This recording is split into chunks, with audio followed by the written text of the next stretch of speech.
Baik Pak, saya walaupun fans sama Pak Purbaya, saya tetap menyoroti beberapa hal ya Pak. Izin. Undang-Undang APBN tahun 2026 baru saja kita sahkan di tanggal 23 September tahun 2025. Sudah dipastikan TKD turun sebanyak 25%. TKD Kaltim kami perencanaan itu menerima 10 triliun, tapi ternyata kami kekurangan 70%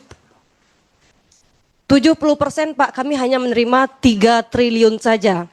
Ibu udah cek emang ternyata 70%. Sudah Pak, saya sudah cek. Coba cek lagi deh. Ya baik. Kebetulan Pak saya Kaltim Pak, kebetulan Pak saya baru saja pulang dari reses Pak, dari Kundapil Pak. Saya bertemu dengan seluruh jajaran Pemda, Pemprov Pak. Jadi informasi yang kami dapatkan begitu Pak. Kaltim 3 triliun. Dari 10 triliun yang sudah kami rencanakan Pak, kami kehilangan 70% Pak. Bu, Ya, itu Pak Jiwandono di sana ya? Dari sana ya? Kaltim ya? DPRD Kaltim bukan?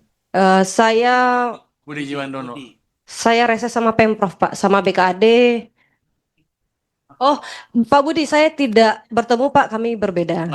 Paling nggak dia orang sana kan? Iya, Ibu dapil cek. sana. Ibu cek dia deh. Baik, nanti tapi ini tetap saya lanjutkan Pak.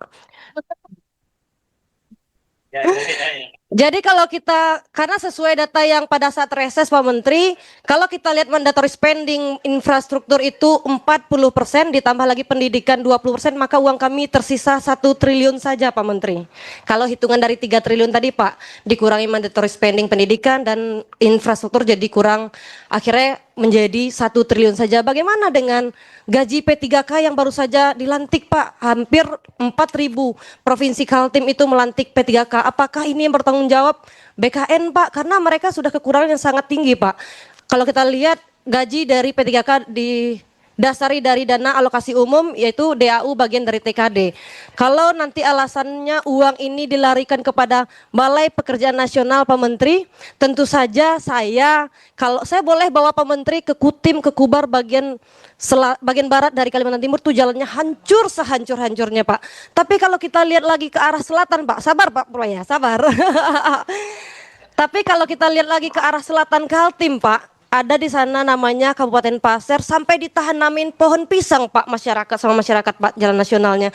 Jadi kami di sana Pak, Balai Pekerjaan Nasional mungkin perlu tambahan anggaran supaya bisa melakukan pekerjaan nasional yang ada di sana Pak. Kalau dialasankan MBG Pak, saya pernah ditelepon sama Deputi MBG Pak, Bu Sinta, bangun dong MBG di Kaltim, ini termasuk terendah se-Indonesia. Itu MBG Pak. Jadi saya kira Pak Menteri, kami Kaltim itu kehilangan, saya pikir mudah-mudahan nanti saya cek, kalau Pak Menteri tadi bilang tolong cek lagi, saya akan cek lagi Pak Menteri, mudah-mudahan tidak 3 triliun ya Pak. Yang kedua Pak, saya berbicara tentang adalah keputusan Menteri Keuangan nomor 25 tahun 2025, kekurangan bayar untuk tahun 2023 Pak. Izin saya sampaikan Pak, Kaltim itu 1,2 triliun, Kabupaten Pasir 450 miliar, Berau 500 miliar, Kukar 1,3 triliun, Kubar 170 miliar, Kutim 990 miliar, Balikpapan 194 miliar, Bontang 247 miliar, dan Samarinda 266 miliar, Penajam Pasir Utara 208 miliar, dan Mahulu 236 miliar. Total kurang lebih 6 triliun Pak. Saya hanya mengingatkan kepada Pak Menteri, ini kapan Bapak cairkan? Kalau Bapak mencairkannya setelah bulan November Pak, setelah mereka pengesahan, sudah dipastikan tahun 2026 anggaran ini menjadi silva Pak. Karena pada saat saya bertemu sama BPKAD, Bapenda, saya tanya, dimasukkan enggak dalam rencana kerja anggaran 1,2 triliun atau 6 triliun ini? Kata mereka tidak siap memasukkan dalam rencana kerja mereka karena mereka takut uang ini tidak disalurkan. Jadi saya harap Pak Menteri ini bisa disalurkan sebelum mereka ketok palu Pak Menteri, yaitu sebelum bulan November, supaya mereka bisa memasukkan ini ke dalam rencana kerja mereka tahun 2026. Malam ini ya, saya berharap sih malam ini Pak Menteri kalau bisa cair. Saya bisa nggak Pak mendapat ini kalau Bapak mencairkan di atas November Pak, sudah dipastikan 2026 uang ini silva Pak. Ya, dan juga sekaligus Pak Menteri, jangan dicicil-cicil dong Pak uang transfer tuh. Ya, uang kekurangan bayar selalu dicicil Pak setiap tahun. Karena ini berpengaruh kepada perencanaan mereka. Iya, karena uang ini pasti akan silva, mereka bisa menggunakannya itu setelah perubahan. Baik, itu dari saya Pak Menteri, terima kasih. Wassalamualaikum warahmatullahi wabarakatuh. Untuk Kaltim anggaran turun. Oh, cuman segini. Cuman itu bukan alasan juga untuk buat nggak bisa bangun negaranya lagi. Daerahnya sekarang. Kalau kita lihat silpanya masih September ya, masih ada 4,7 triliun. Hitungan saya biasanya sepanjang dari September ke Desember biasanya paling mereka bisa ambil separuh, habisin separuh. Jadi masih cukup untuk membantu. Cuman gitu, ini di apa di dana bagasi ya? DBH. TBH. Kalau yang DAU yang segala macam rasanya mereka udah di-adjust, Anda tanya lagi ke sana. Tapi nanti dengan berjalannya anggaran ini kan 2026 kan, Anda kelihatan. Nah, Mereka provinsi tidak berani memasukkan dalam rencana kerja tahun 2026, Pak. Dikarenakan khawatir uangnya ini tidak dicairkan sebelum November mereka ketok palu, Pak. November ini. Ya, akhir November ini ketok palu, Pak, pengesahan anggaran kabupaten, kota, provinsi. Iya. Pak, kalau yang sudah dialokasi udah clear, pasti kan?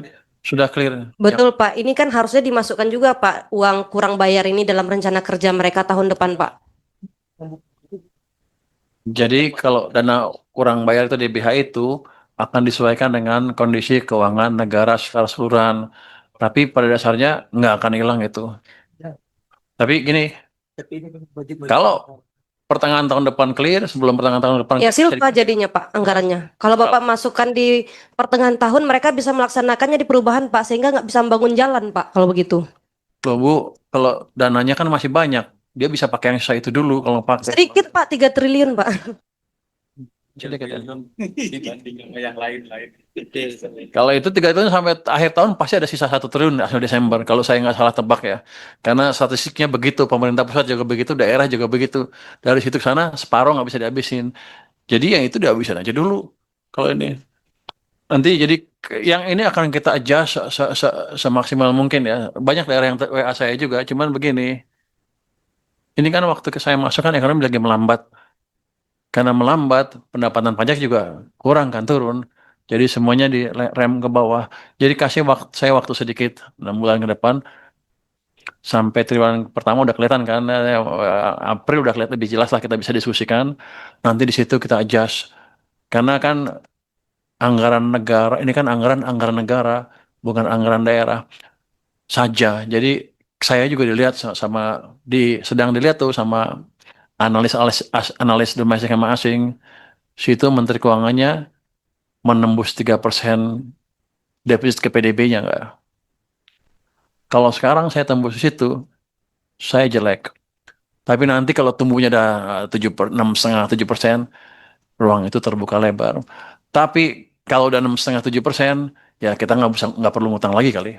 Utangnya akan kecil karena income-nya juga akan naik.